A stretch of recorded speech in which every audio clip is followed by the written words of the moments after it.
pilots. The air component of the British military campaign in Borneo in the 1960s is featured in a new book written by a veteran who saw action there. Borneo Boys focuses on the young men who came of age flying helicopters over the jungle, defending terrain from Indonesian expansion. Julie Knox has been to the book launch and met some of its stars.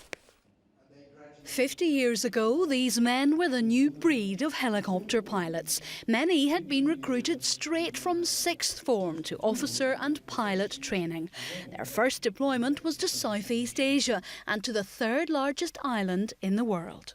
The first tours, aged 20, 21, and they were sent in to fly a little machine with one engine and one rotor over the top, over the jungles of Borneo, all by themselves.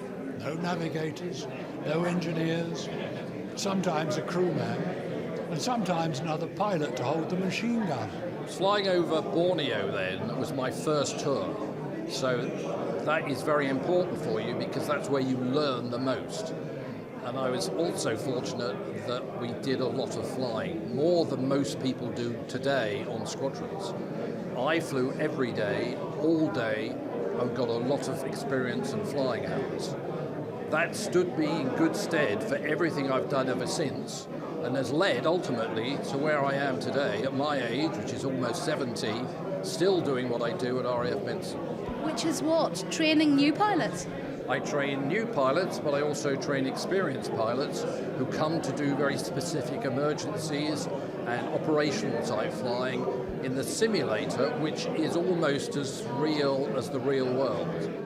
In 1963, reality bit. The jungle was confusing and hazardous, but roads were so bad, air assets were essential. Negotiating clearings, finding the tightest spots to set down in, operating in changeable weather with rationed fuel, the novice pilots had to learn fast.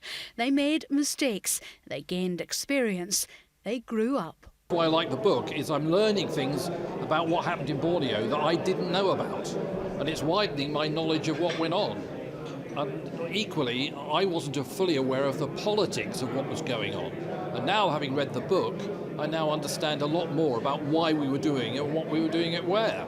We'd like to see the campaign talked up a bit in this 50th anniversary year of the foundation of Malaysia, which was the whole point of the exercise, to keep Malaysia independent of Indonesian territorial claims, and to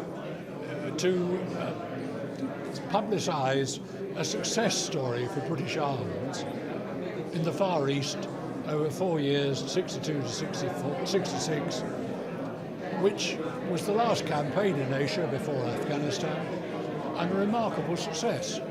So it's a good opportunity to get it talked about.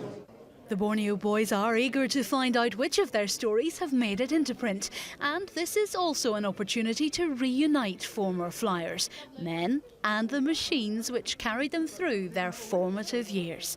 Julie Knox, Forces News at the RAF Museum in London.